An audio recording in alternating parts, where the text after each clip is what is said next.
Estamos ao vivo, Jair. Agora sim, ao vivo na Twitch e ao vivo na Bom Som.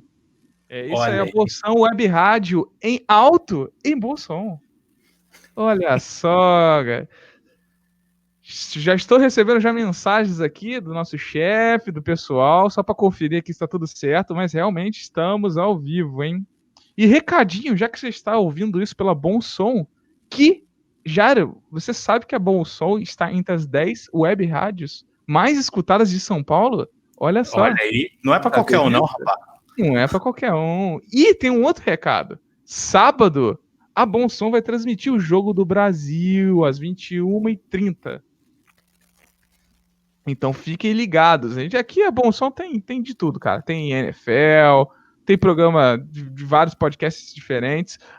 O Jairo tem um programa chamado Escuta Essa História na Bom Som, não tem? Ainda tá pra entrar. Ainda tá pra entrar, mas vai entrar, né? Vai entrar. Você conhece esse tal de Escuta Essa História? Eu conheço um pouco, assim, mais ou menos, assim. Ouvi falar. O Eu escutei convidado, a respeito. o convidado de hoje é o grande professor Jairo, que ele não gosta que eu chame de professor. Aí eu chamo de propósito. Tudo bem, Jairo? E aí, Diogo, boa noite, cara. Boa noite, ouvintes, telespectadores, enfim, todo mundo que tem a paciência de ouvir a gente aí, de ver a gente. Obrigado pelo convite, cara. E obrigado aí a Bom Som, a Bom Som pelo convite, pela oportunidade. E vamos ver o que dá esse negócio aí. Mas aí, só te perguntar então, quem é o Jairo pra você? Me fala mais um pouco sobre você, assim. Assim, já posso dizer que é uma pessoa muito querida lá no Podcast Estados Unidos. Inclusive é chamado pra, à torta e direito para participar de um monte de coisa. Eu sou o sem vergonha, né, do grupo, porque me chama, não quero nem saber, eu estou participando. Bom, eu sou professor da rede pública aqui de Minas Gerais, de uma pequena cidade chamada Lagoa Dourada. Se você nunca ouviu falar dessa cidade, vai no Google e coloca lá, Rocambole. Vai ser uma das primeiras coisas que vai aparecer, vai ser a minha cidadezinha aqui. Apesar de morar aqui, eu não sou daqui, eu sou paulistano. Agora pode não parecer, porque já estou aqui há bastante tempo, então o meu sotaque já se mineralizou. E, além de professor, eu tive essa ideia maluca de editar podcast e comecei com Escuta Essa História para trazer um pouco de história, né, na podosfera. Eu tento trazer um pouco do que é a minha aula e um pouco de como eu queria que fosse a minha aula, como que eu enxergo história para o podcast. É uma linha bem mais narrativa, não tanto factual. Então, essa é a minha proposta. E eu gosto de participar, eu gosto de conversar, jogar conversa fora, bater papo com os amigos, fazer amizades. Eu fiz muitas boas amizades no grupo do Podcasters Unidos. O Diogo está aqui, que não me deixa mentir. Vamos junto. E sempre que o pessoal chama, eu participo, aprendo coisas novas, tanto sobre podcast como sobre outros temas. E eu adoro, virou uma paixão, transcendeu o simples hobby.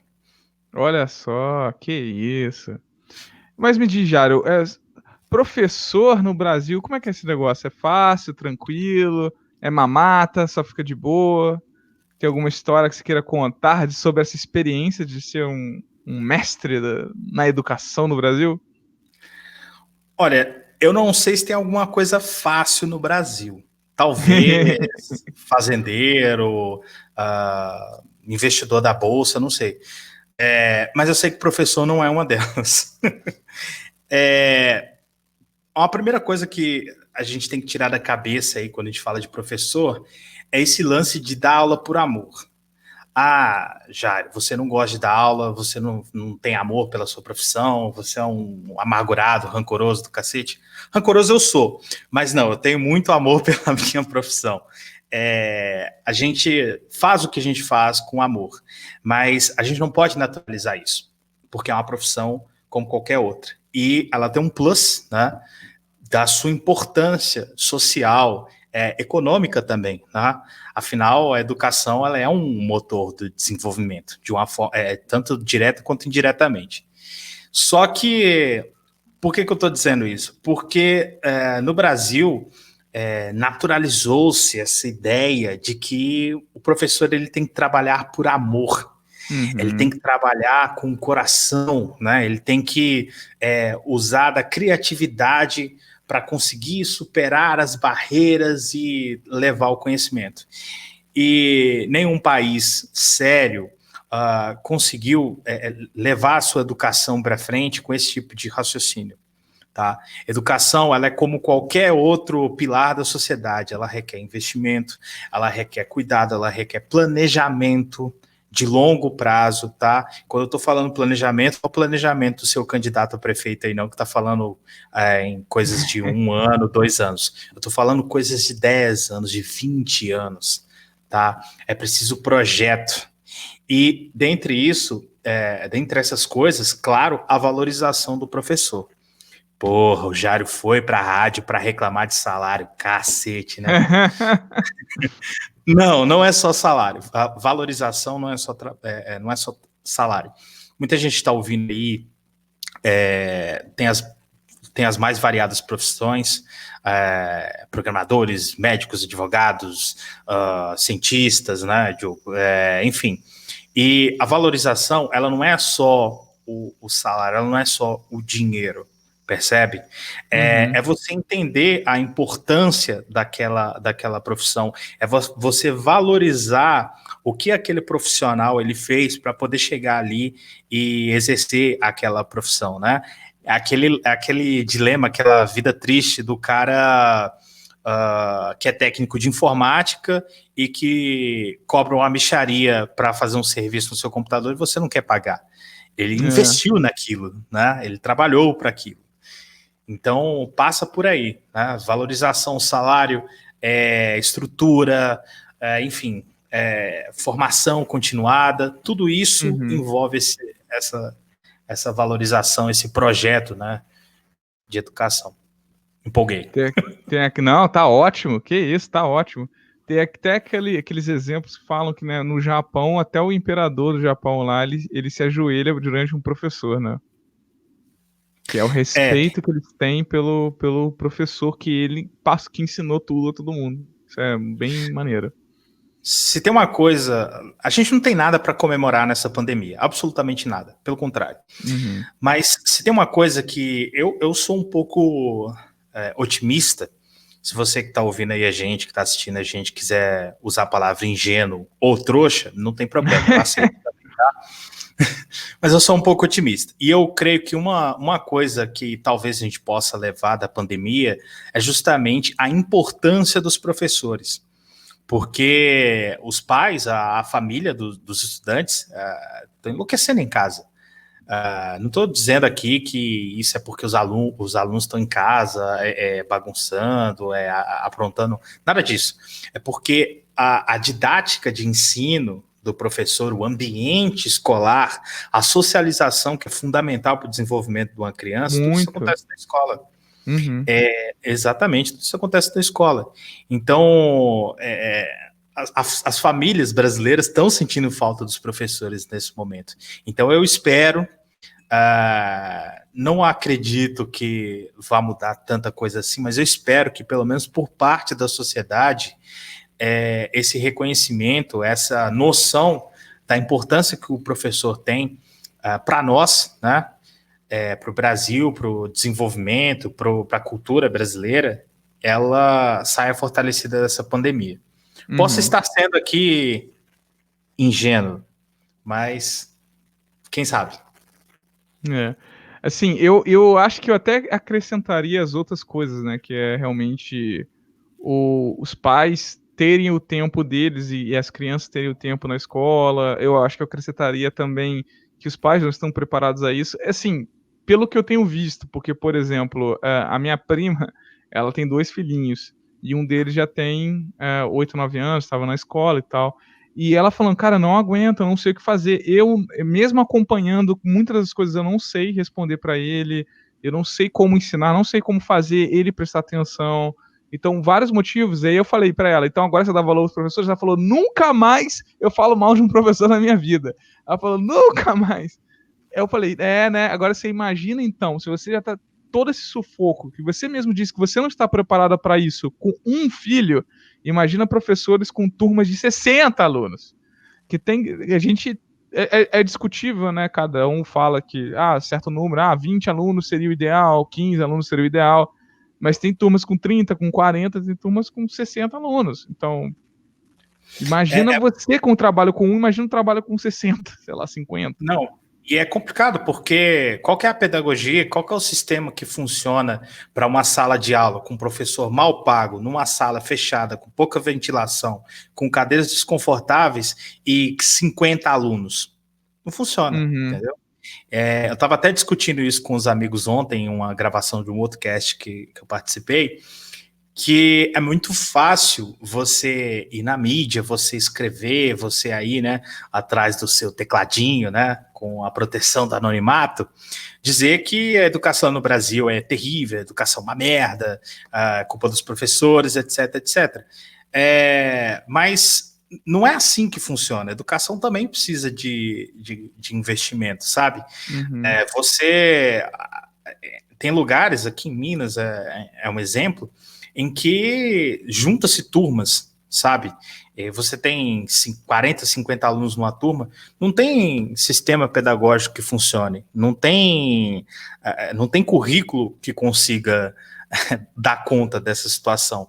E isso, assim, no nível mais superficial, porque a gente tem as questões sociais dos alunos, né? As diferenças sociais dos alunos, a diferença ali de capital cultural e econômico desses alunos, do acesso desses alunos à leitura, à cultura. Eu tenho aluno que nunca foi no cinema, percebe? Em lugares aí do Brasil, você tem alunos que vão para a escola para comer. Então, é muito complicado a educação no Brasil. Então, quando aparece um ou outro indivíduo na mídia aí, comentando sobre por que os professores não querem que voltem às aulas e eles não querem trabalhar, são os preguiçosos, etc, etc. O ministro da Educação falou isso, né? Para você ver. A realidade dessa turma que está fazendo lobby para o retorno da educação, talvez você que esteja ouvindo a gente aí não sabe exatamente o que é lobby, mas o lobby são os magnatas da educação, a galera que encara a educação como um negócio, e eles não tem nada de mal em você ter uma escola particular, tá, gente? Isso não é errado, beleza? O que é errado? Essa galera faz lobby para retornar a educação para que as escolas deles, desse grupo de pessoas, não percam dinheiro. Só que quando as escolas deles voltam, cria um dilema na sociedade, né? Cria um paradoxo. Por que as escolas deles podem voltar e as nossas não? Mas ignora-se a diferença de estruturas. Você não vai chegar numa escola particular e encontrar uma sala com 50 alunos. Percebe?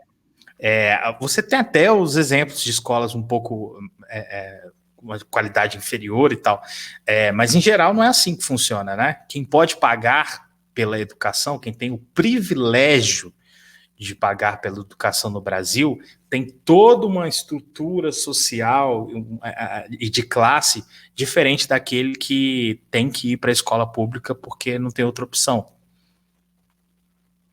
É bem diferente mesmo.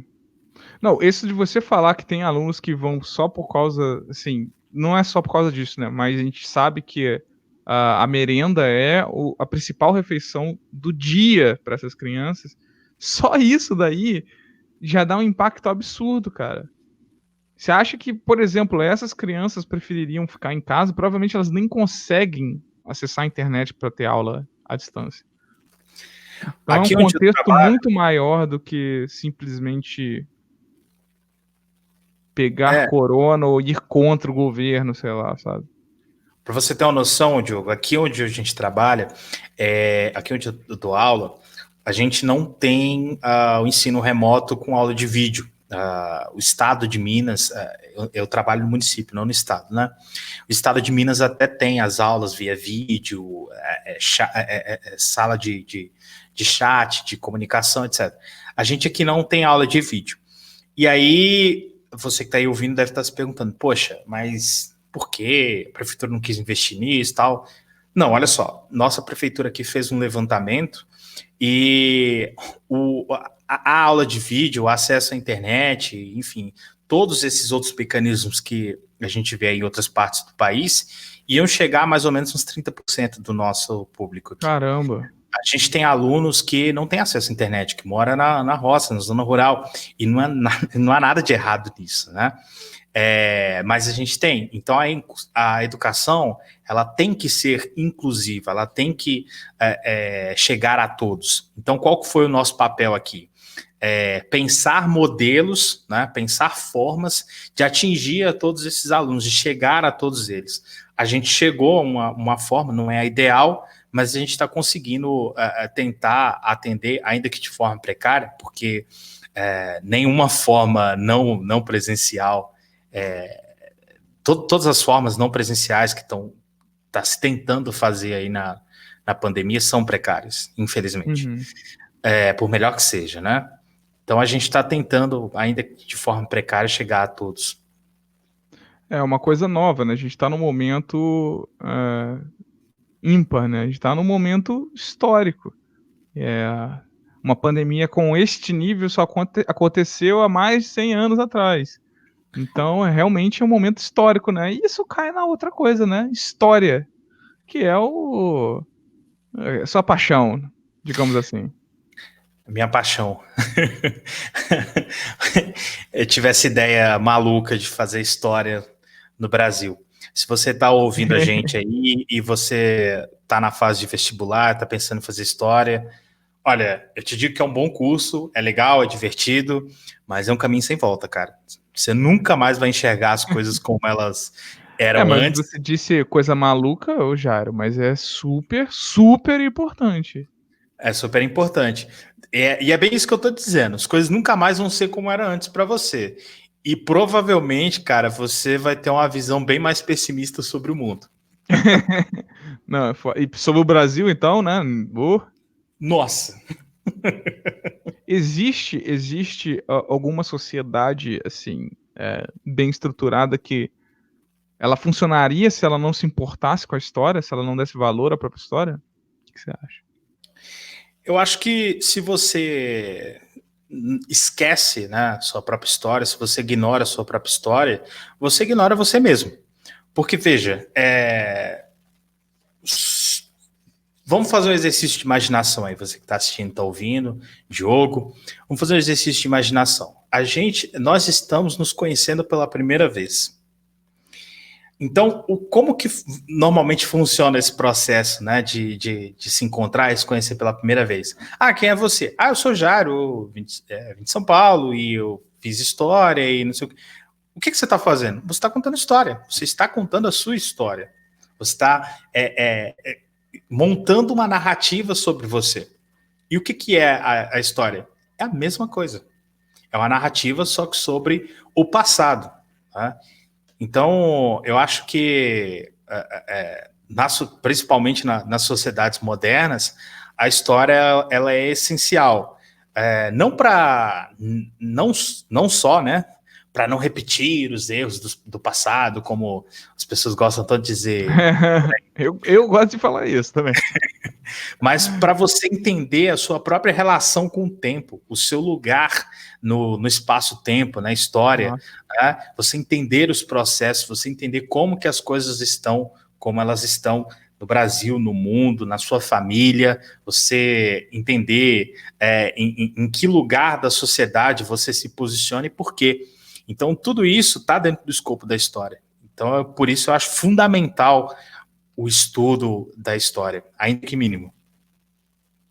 Mas aí vale a pena dar aquelas deturpadas na história, sabe? Dizer que, opa, esse pessoal aí não tinha corrupção nessa época, essas coisas, vale. Porque aí, eu não sei, né? Como um leigo, eu diria que, pô, você qual o sentido se você está mudando a história, né?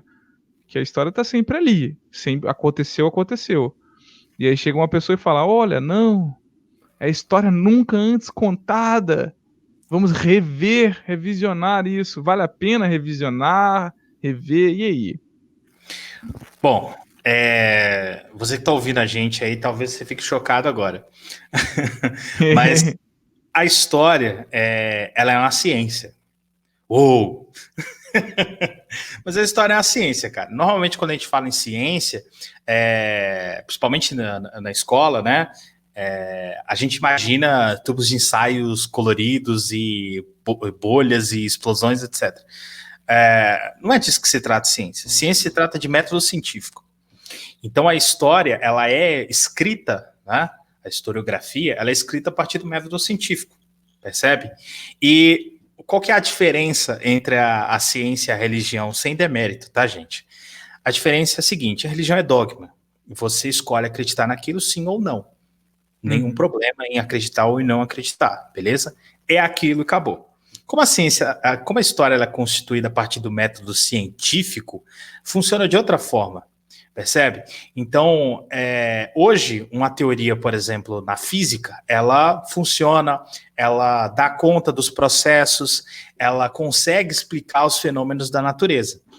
Ok, mas amanhã um cara descobre uma dada situação em que aquela teoria, aquela fórmula, ela não consegue mais dar conta daquilo ali. Então, muda-se, né, o conhecimento científico sobre aquela área. Na história acontece a mesma coisa. Uma moeda, um vaso, uma roupa, um documento, uma carta, ela pode mudar toda a interpretação que a gente tem sobre um período da história. Então ela está assim mudando, ela está assim em movimento. Mas tudo isso é feito com critério, isso é feito com estudo, isso é feito com método científico. O que o Diogo está falando aí, gente, são deturpações, são revisionismos criminosos. A gente já comentou muito a respeito disso, né, Diogo? Várias vezes. Opa! Dessas loucuras aí. Mas acontece, são pessoas que não estão na academia, são pessoas que não estão produzindo, são pessoas que não estão estudando, não é? Não é o cara que se enfia no arquivo, passa horas ali cheirando poeira de séculos, né, para tentar trazer alguma coisa. Então a pessoa pega um determinado ponto ali da história e reinterpreta aquilo, ou inventa uma outra interpretação a partir daquilo ali. Isso gera confusão na cabeça das pessoas, né? Vou dar um exemplo aqui. Eu não queria nem entrar nos exemplos para não aparecerem foices e tochas, mas enfim. Cuidado. Cuidado, né? Essa pessoal hoje ideia em dia é muito agressivo. Você fala qualquer coisa.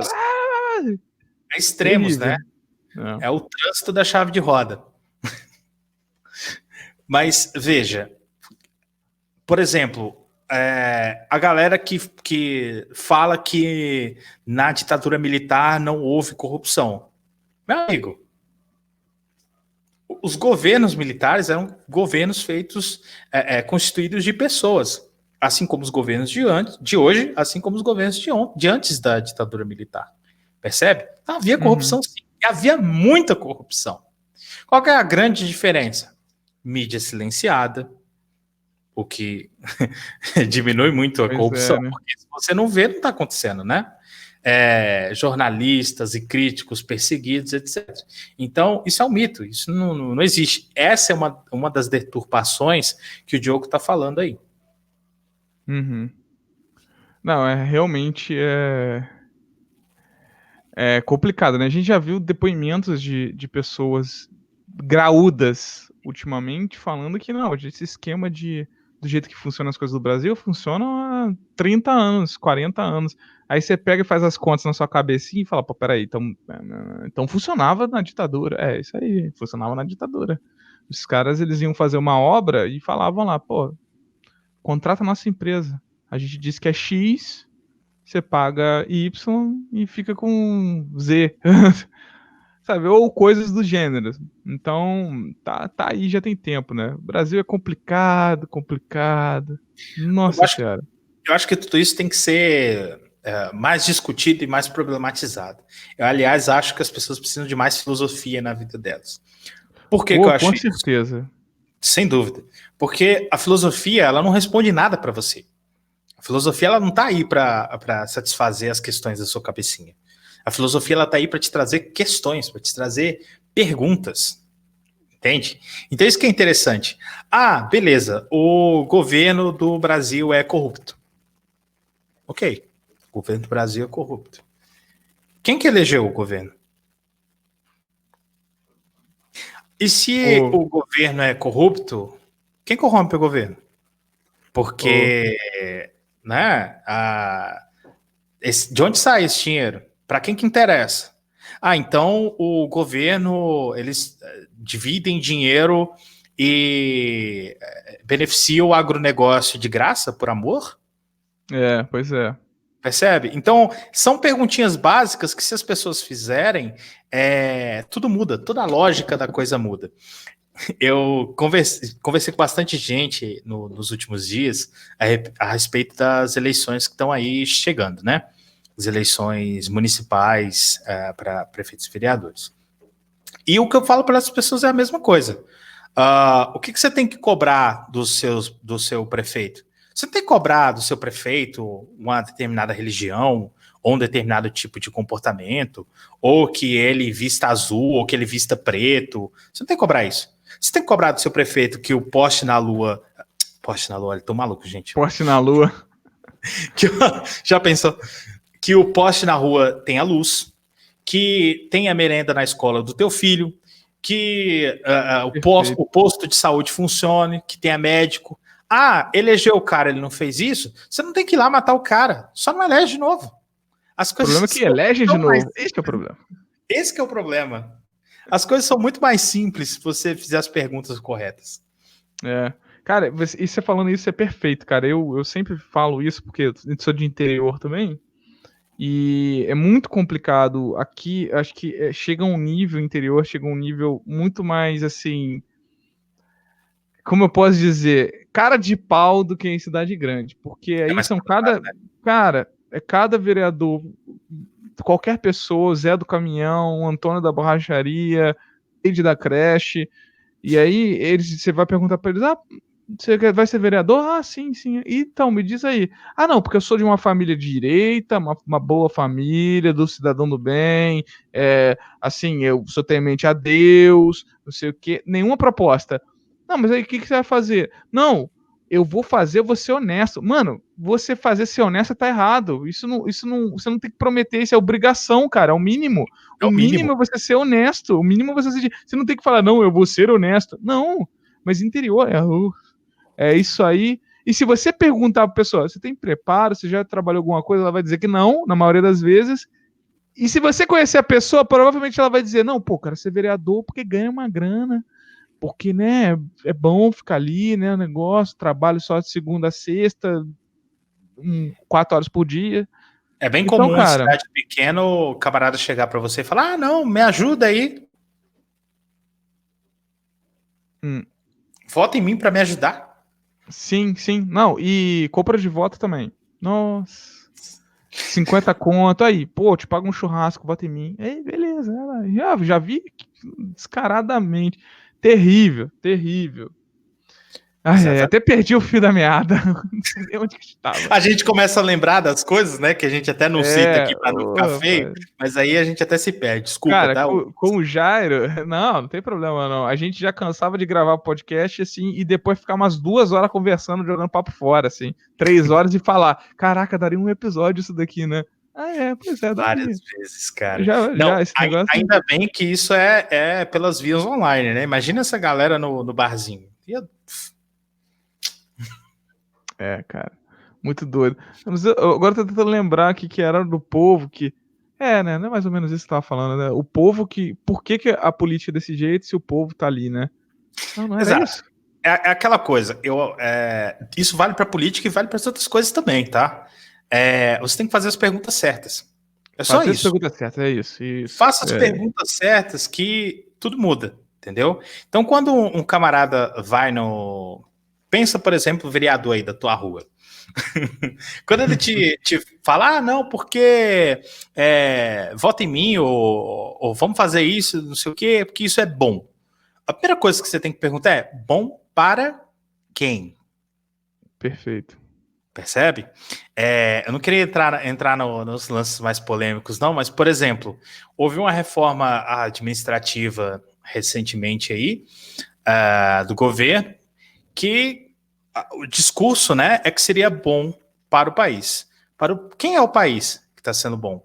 Porque essa reforma, por exemplo, ela não chegou nos topos das carreiras. Né? Pois Então, né? É ótimo para eles. É. A gente paga mais e juiz não paga nada mais. Então você que está ouvindo a gente aí, faça as perguntas certas.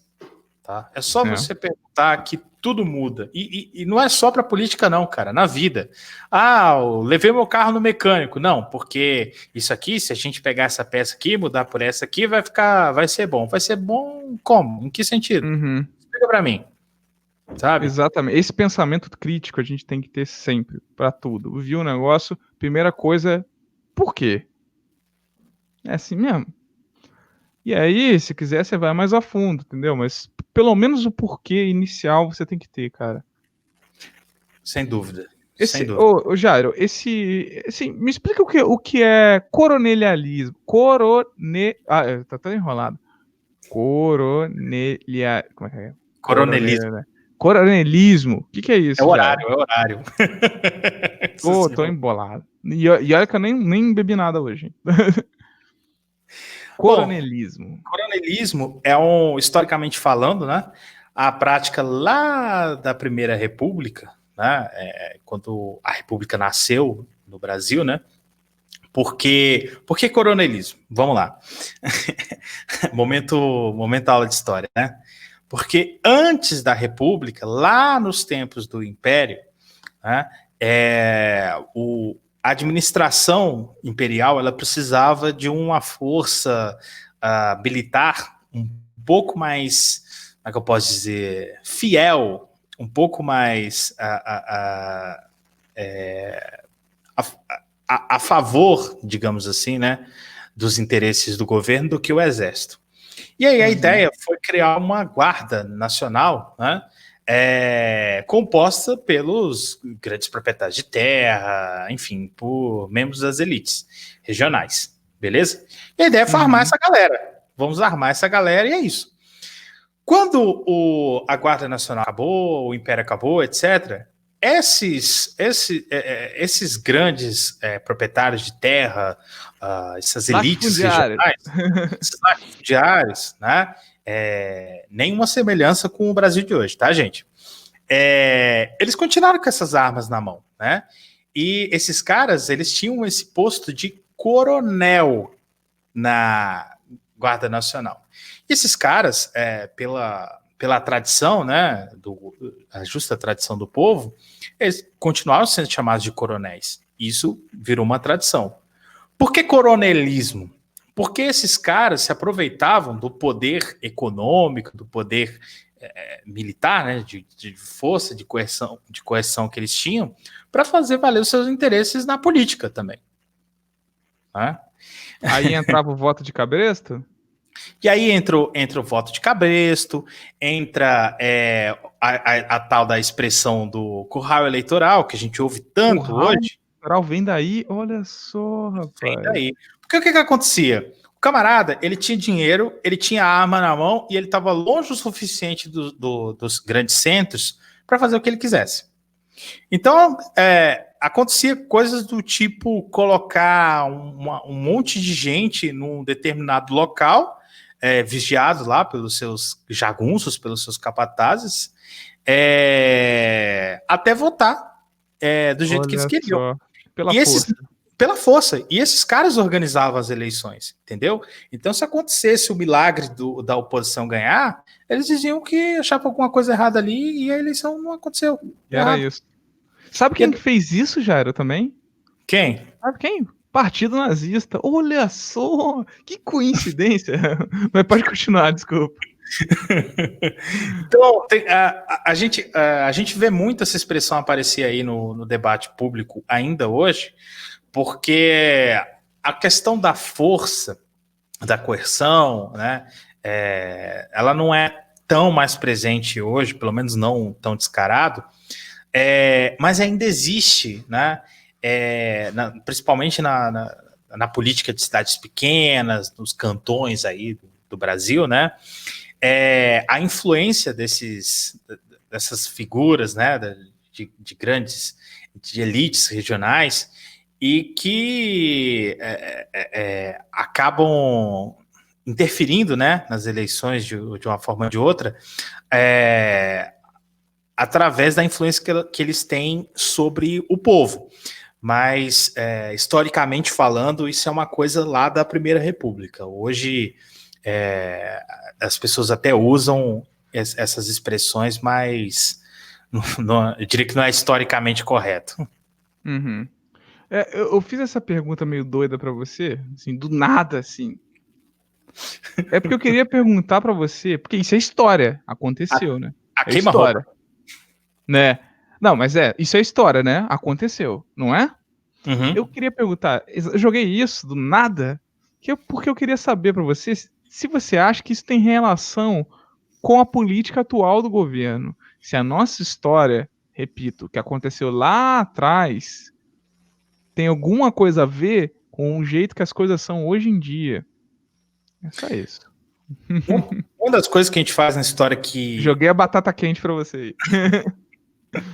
um dos usos, dos bons usos que a gente faz da história, como eu disse mais cedo, né? Não é nem tanto uma coisa de ver os erros do passado e não tentar não fazer igual e tal, porque na história a gente não existe essa coisa de um evento acontecer aqui e 100, 200 anos depois acontecer igual, né?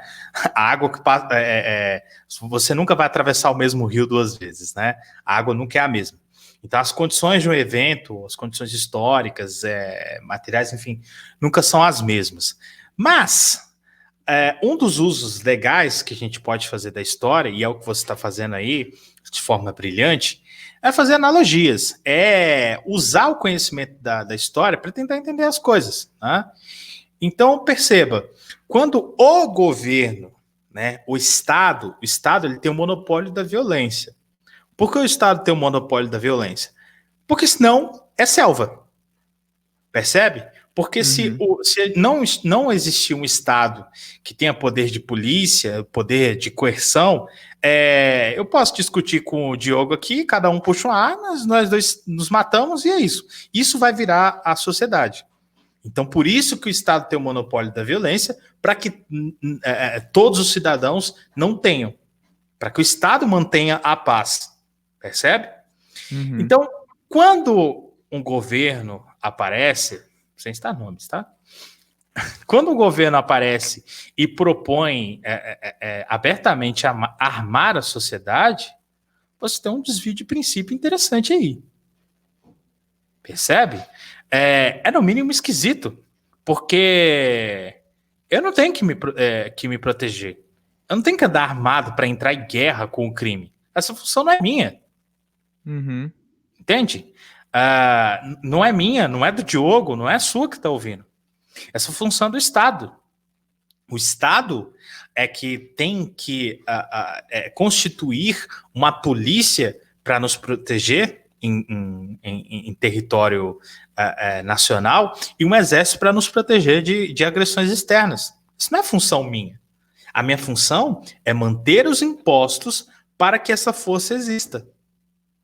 Percebe? Então, de novo, a gente volta lá naquele lance de fazer as perguntas certas, né? Você que está ouvindo a gente aí, você tem a noção de quanto custa uma pistola no Brasil? Com todo o registro, tudo bonitinho, para você ter na sua casa? Não? Eu chutaria uns 15 mil, sei lá.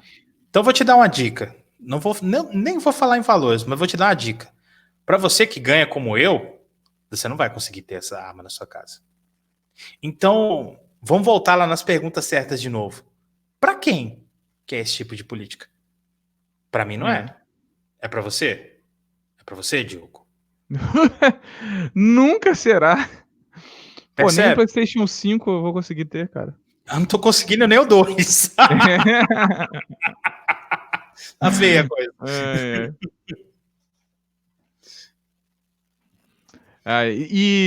Então, assim, teoricamente seria semelhante ao coronelismo de você armar determinadas pessoas, né? É porque quem tem dinheiro para se armar no Brasil, e quando eu falo armar, não estou falando de comprar aquele 38 enferrujado que você está sonhando, não. Eu estou falando em comprar fuzil, estou falando em comprar munição, a alta carga Comprar de um munição. fuzil que, porra, atravessa o carro fácil.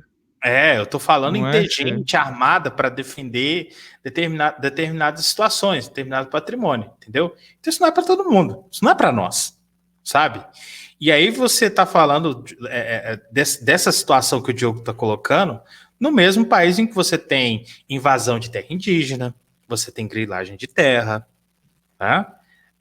Então, ouvinte, telespectador, faça as contas aí na sua cabeça.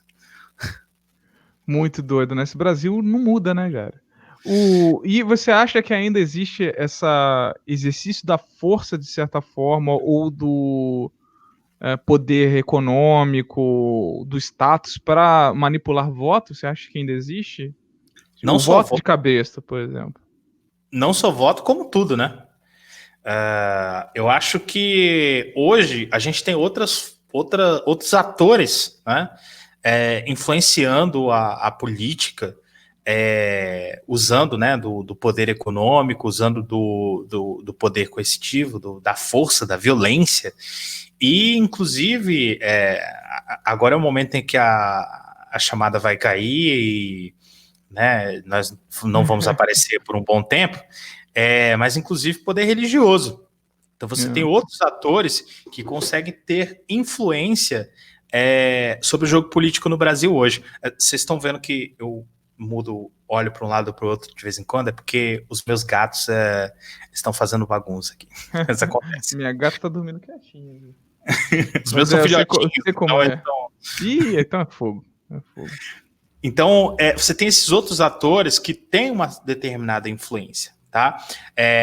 Não se fala sobre isso, né? É uma espécie de tabu, mas isso acontece. Então, você tem uma infiltração cada vez maior de pastores e de figuras do movimento neopentecostal tomando conta da política. Você tem os lobbies, né? A palavrinha aí de novo, de grandes setores da economia que influenciam, né, nas eleições, seja na parte dos votos, né, seja na parte das campanhas, porque existem campanhas e campanhas. Existem campanhas do seu vereador aí, da sua rua, que vai na porta da tua casa e que te oferece um santinho, toma um café contigo, etc. E tem campanhas que investem milhões em propaganda, publicidade, na internet, nas redes sociais, disparo de mensagens do WhatsApp. Olha aí. Será que a gente já viu isso em algum lugar? Fake news, enfim, milhões e milhões. E esse dinheiro, gente, dinheiro não dá em árvore, tá? O dinheiro sai de algum lugar. Então hoje você tem bancadas que atendem ao lobby do agronegócio, que sustenta políticas, campanhas e agendas de muita gente aí no Brasil. Você tem aí uma bancada da bala, né, que faz o lobby pelo armamento, enfim. Você tem diversos lobbies atuando, né? E você tem aqui mais embaixo, aqui no nosso mundo, você tem compra de voto, você tem a questão dos favores, né? Até um termo mais que eu gosto mais, que é o clientelismo, né? Que o vereador, o prefeito, o deputado, enfim, ele ajuda, ele é família, ele proporciona uma situação em que aquelas pessoas elas acabam devendo o favor para aquelas pessoas, né? Para um deputado, para um vereador, para um prefeito, etc. E isso enfraquece a democracia. E por que essas pessoas ficam nessa situação de deveres, favores, de ter que votar e vender o seu voto e tal, porque essas pessoas são ruins, porque elas são desonestas. Não, porque essa é a realidade do Brasil.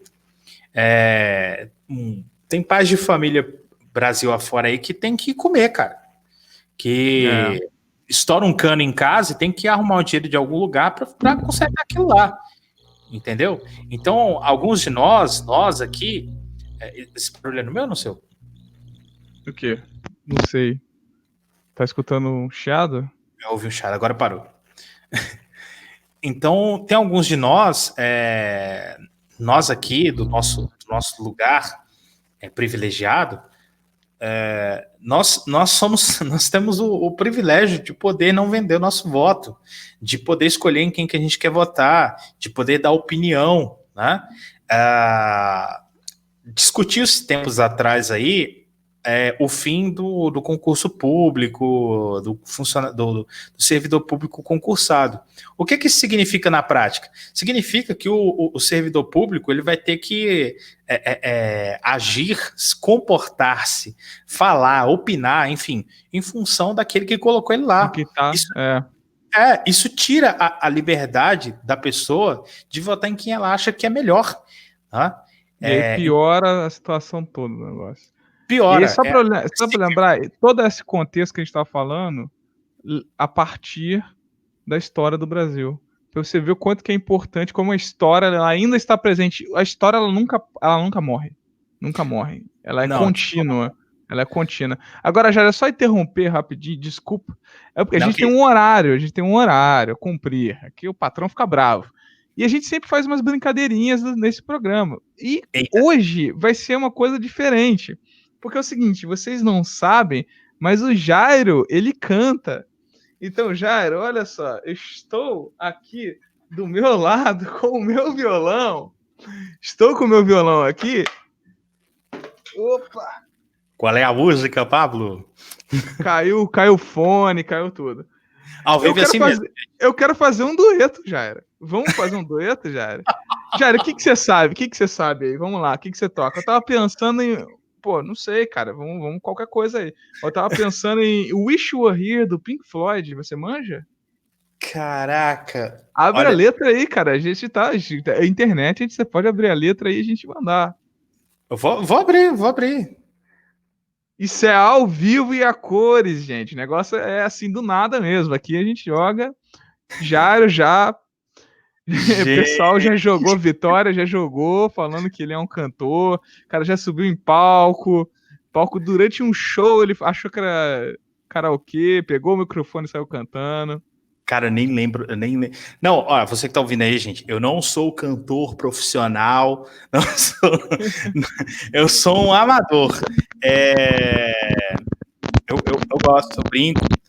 E eu contei para esses malucos que eu gosto de fazer isso e isso vai me perseguir pro resto da vida. Mas a amizade é isso, né? Cara, ainda bem que eu cheguei a tempo. Eita! Cara, nem lembro dessa música direito. O que você sabe tocar aí?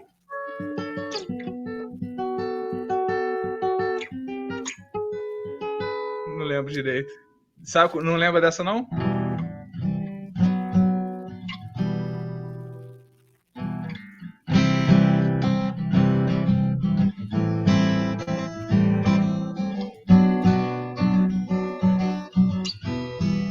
Ah, sei que música é essa aí. Qual é o nome dessa música mesmo? Tempo Perdido, pô. Talvez eu escute pouco nacional, mas vamos lá. Olha o que a gente não faz pelos amigos. Vamos começar, vamos passar vergonha. Vamos já direto. 2, 3 e... 2, 3 e vai! Todos os dias quando acordo, não tenho mais o tempo que passou, mas tenho muito tempo. Temos todo o tempo do mundo. Todos os dias antes de dormir. Gente, eu não ouço Legião, então me perdoa. Então me diz uma que você sabe aí. O Ixorri você não sabe. Você gosta de grunge? Gosta de quê? Você gosta de grunge? Você gosta de Audioslave?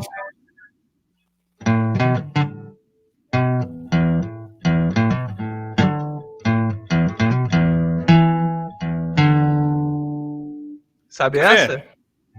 Qualquer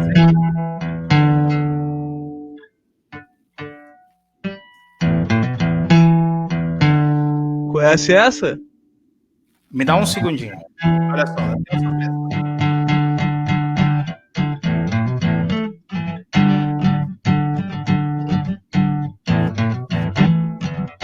Audioslave só se tentar Like a Stone. Ah, perfeito. Manda. Ai.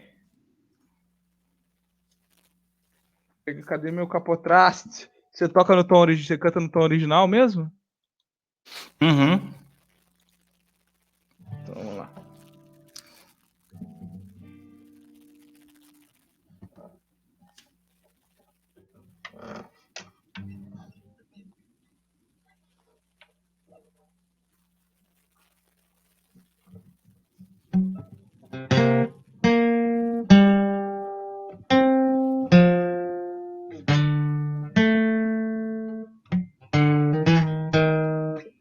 Não lembro. Acho que é isso.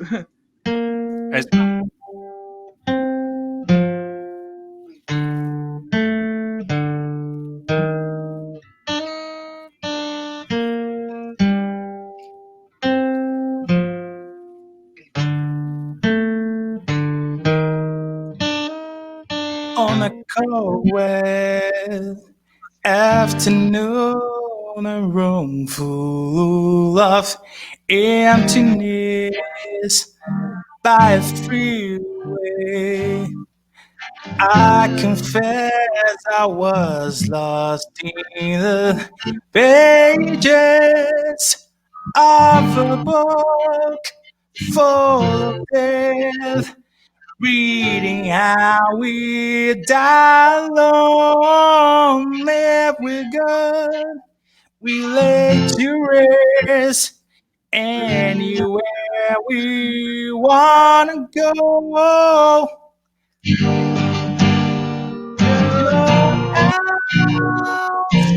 Alone to be run by run patiently. I'll wait for you there like a storm. I'll wait for you there alone.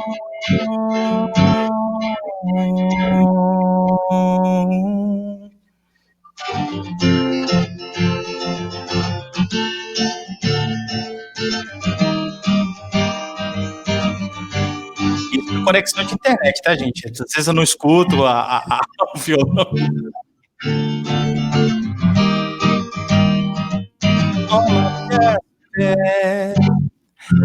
I pray to the gods and the angels like a pagan. When one who will take me to heaven, to a place I recall. I was there so long ago. The sky was bruised, the wine was split, and there you be. Oh,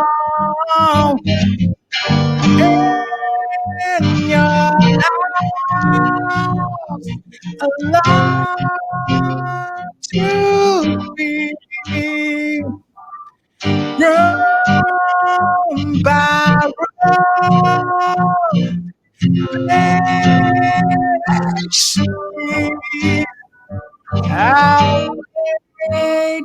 for you there, like a stone. I'll wait for you there,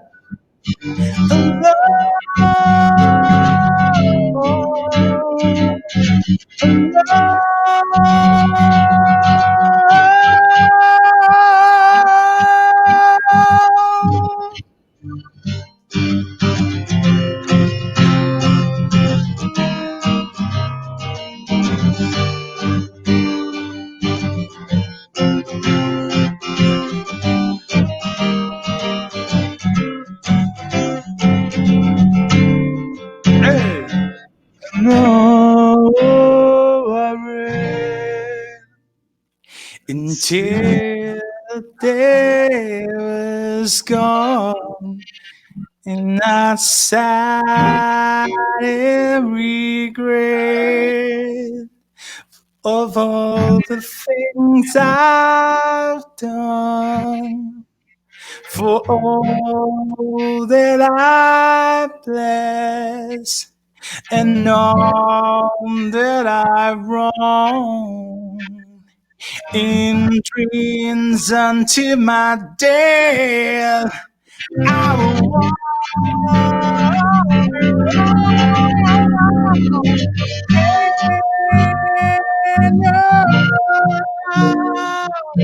alone to be.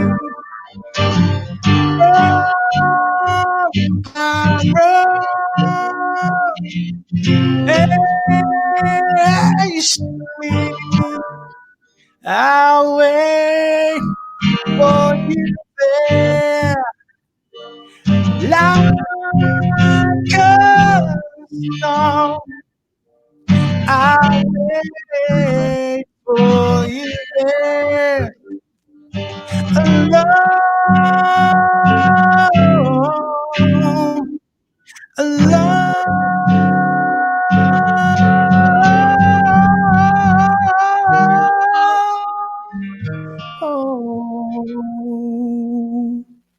Que isso? Cara, que vergonha. Cara, eu não tava ouvindo. Você não tava ouvindo o violão? Não, porque eu não sei se é esse site, esse formato aqui, mas dá uma cortada. Ó, ainda bem que cheguei a tempo de ver isso. Nossa, cara, desculpa, tá? Eu ainda coloquei o microfone para baixo, mas eu notei que você não tava se ligando muito no tempo da música. Eu falei, pô, não deve estar escutando direito, cara. Não, porque trava. Não, eu imaginei que era porque, tipo assim, não é exatamente ao vivo, ó. Palmas! Muito bom! Olha lá, pessoal, a gente tem. Eu não sei se é no Skype, mas alguns desses programas de conversa, eles cortam determinados sons e tal. Então é terrível. Meu professor de canto deve estar chorando sangue agora. Joey, um abraço, desculpa, cara. Não, e é ruim porque, de qualquer forma, não é exatamente ao vivo, né? Tem uma demora. Então, ao mesmo tempo que tem uma demora para chegar no Jairo, a gente chama de Gabriel, olha só. Porra, Gabriel, sai! Aí ele apareceu. Seu salário. Profezica. Da mesma forma que tem essa demora para ele, tem a demora para mim no retorno. Então, aí ficar um perdido. Mas deu pra brincar um pouquinho, o pessoal gostou. Jairo, agora a gente tá chegando no fim. A gente tem pouquíssimo tempo pro programa acabar, na verdade. E a gente faz uma brincadeira que vai cair bem nisso, que é você falar do seu podcast em 10 segundos. Tem 10 segundos para convencer a pessoa a escutar ou escuta essa história. Ó, meus dedinhos aqui. Tem 10 segundos aí, começando agora. 1, 2, 3 e vai! Ouça e escuta essa história, podcast de história maravilhoso, dedicado para você que gosta de história, que gosta de narrativa e que gosta de uma voz esquisita, tentando te trazer alguma coisa distante e tentando te fazer imaginar aquilo lá. Eu tô no Instagram, escuta essa história podcast, vai lá, procura, escuta e um abraço. É isso aí, acabou com o tempo do programa também. Eu não sei se já saímos da rádio, se o patrão tirou a gente, mas se não saiu, a gente manda um abraço para todo mundo. Muito obrigado para quem esteve aqui com a gente, tanto na rádio como na Twitch. Muito obrigado mesmo. Não se esqueça que sábado tem Jogo do Brasil. E quem quiser mais, vai lá no Podcasts Unidos no Instagram, segue o Escuta Essa História. O professor Jairo tá lá, o professor Jairo tá no Troca de Assunto também. E é isso. Obrigado. Valeu. Tchau. Até mais. Tchau.